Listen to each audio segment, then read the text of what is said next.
Well, guys, today, I figured I'd make a video, but, I haven't been feeling too great lately.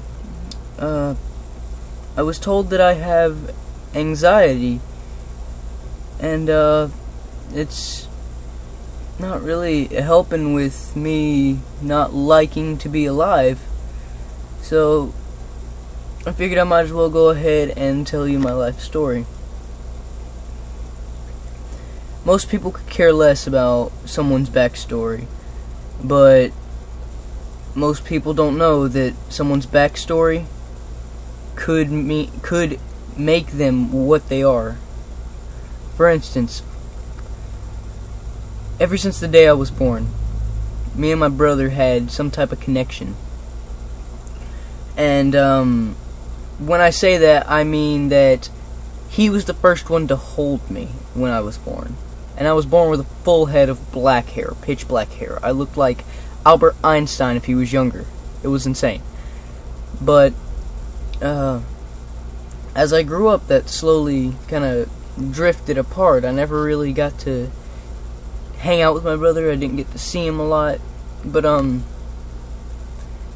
we lived with our mom and our dad. Now, almost every day our dad would come home and he'd either be at home and get drunk or he'd go out and get drunk, but either way, he would come home and he would start cussing and slinging stuff, and he got into a fight with my mom, and one day he came home and tried to do it again, but Mom wasn't going to allow it. She got pissed off and started throwing knives at him. She hit it in the wall right beside his head, threatened to kill him, so obviously they had a divorce. But that didn't stop my dad.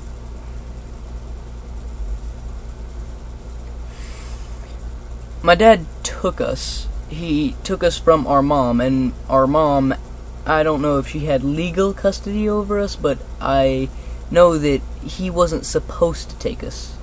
But he took us, and I didn't see my mom for 4 years of my life. My dad had gotten together with this woman named Michelle. I'm not gonna cover up her name because no one knows who she is.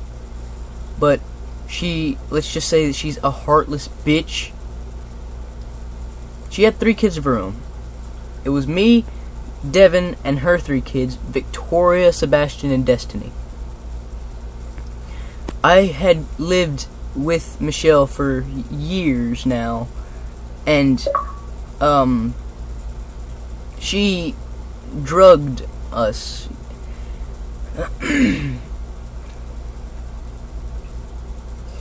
She gave us drugs that we didn't need. She bribed doctors, getting them to give us medication that we didn't need.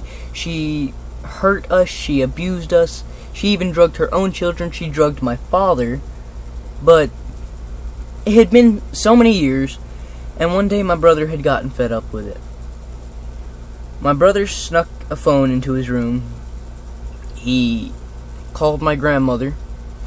She called my mom and the police. The police came and got me, and they said that it's hard to say, because they've already figured out that what I'm about to tell you guys is the reason that I'm a little fucked up right now. It's the reason I have anxiety, the reason I'm not as smart as I should be. They said that I was so doped up when they picked me up out of my bed that it was like holding a dead body. It was lifeless. And after that, I was put into my mom's car, and I didn't see my dad for 4 years. My dad had time to think about his life, and he thought about it long and hard, and I saw him, and I was really happy to see him, but at the same time, in the back of my head, I wanted nothing to do with him.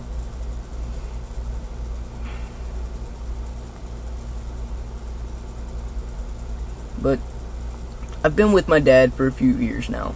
Or I haven't been living with him, but I'm at my mom's right now, but I've been at my dad's plenty of times lately, and this is where it gets a little intense. My grandma Clara, I never really wanted to be at her house a lot. You know, I was more interested in games. You know, I was more interested in fun stuff. But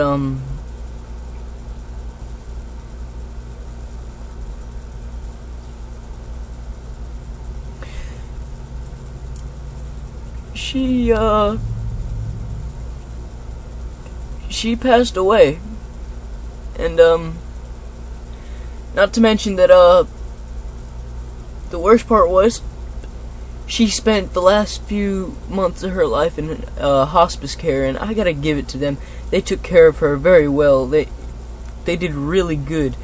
They made her last few days just amazing. But before she passed, she forgot who everybody was, and when she did that, she couldn't even remember my dad. She couldn't remember me. And I think the worst part of that was it was right before she passed away.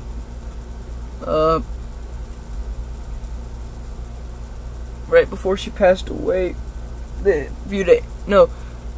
was the day before the day she passed.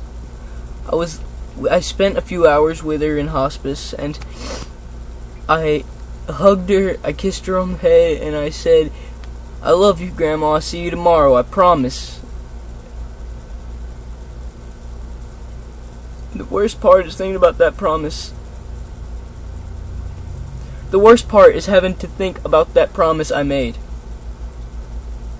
and knowing that I couldn't keep it.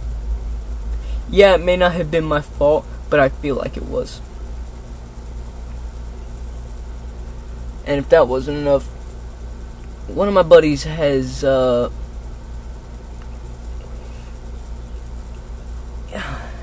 would you say it? Damn, give me a sec. Well, you know what? I'm gonna have to use this word. I don't like using it when I'm talking about him because he's not. But he is at the same time. He is mentally retarded. But I'm not going to say his name because if he is to see this video, he's going to know that I'm saying this about him, and I don't want him to be sad. Now, he was diagnosed with cancer. He had a tumor right here in his neck. And, he came over to my house one day after he got it removed. They put like a tube or something in his neck. And I guess Wilkes Regional didn't stitch it up right or something. But as he got out to his car to leave my house, he just started gushing out blood out of his neck. Like, it was all over his shirt. And his mom was freaking out, so we had to get her to shut up because she was freaking him out. And he said, as he was driving away, he said, "Dad, make sure that Sean knows I'm okay." And the worst fucking part about that is that I still don't treat him as good as I should.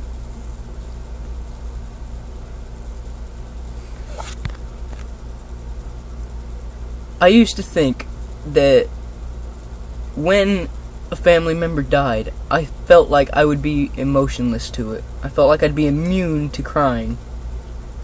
But just talking about this video makes me cry. And if that wasn't enough, the grandma that I had told you guys about earlier was on my dad's side, but the grandma on my mom's side wasn't doing too well. She had some fluid in her feet, but she was the nicest and strongest woman, and she just slowly passed away. She just slowly withered away, and this woman was strong. And if you want to know how, you won't believe how many kids she had. God, I think that's a new Wilkes record. She had 14 kids and 20-something grandkids. Everyone watched her pass away.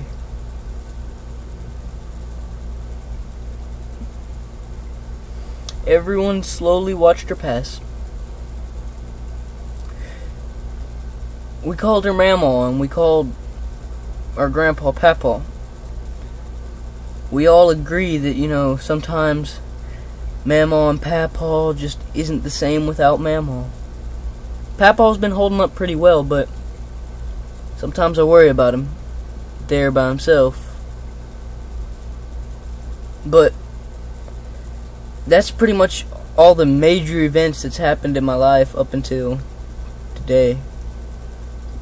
I'm gonna do one whenever I get older, because I've seen all these other YouTubers do them, and they all do their lives from when they were, younger to all the way to when they started their YouTube career, and,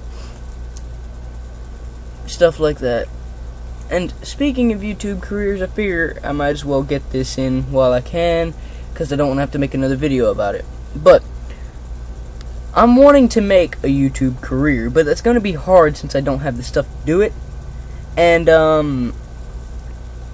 I gotta say thanks for all the people who have supported me, because although having just a few subscribers doesn't mean a lot to other people, it means a lot to me to know that people like seeing my videos enough to constantly keep watching. And I'm hoping that one day I will make enough money, just doing a few jobs with my family, and I make enough money to go to Amazon, get me some YouTube gear, and I'll start playing on computer, but